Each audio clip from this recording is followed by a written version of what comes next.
My name is Sue Sibani King. Sibani is an Arabic name from Palestine. I'm originally from North London. I now live in the Slough area.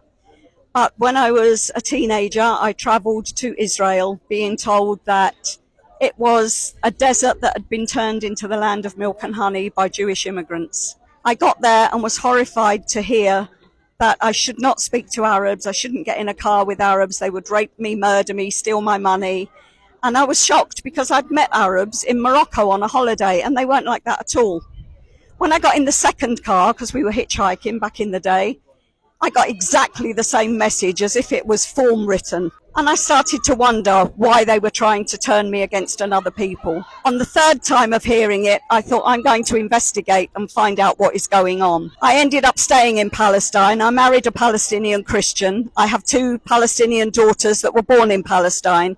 And I lived there for 10 years and saw the apartheid as it was then, which is nothing compared to the atrocities and the apartheid that is going on now. And so for all those years ever since, I have been fighting this campaign. When we first moved back as a family, my children went to school and were asked, "Where are you from?" And they said Palestine. And people said, "Do you mean Pakistan?" People had never even heard of Palestine. So look how far we've come. Now everybody knows the word Palestine, and I will keep on until my dying breath telling everybody why we need to support Palestine. It's the longest going injustice of our times. If you could summarize the history, in a minute, what actually happened? Is it Palestinian land? Is it Israeli land? Okay, well, if you believe that anyone can claim a land from 2,000 years ago, I pity you, because if that's the case, most of us living in most of the world don't belong where we actually are and could all be kicked out.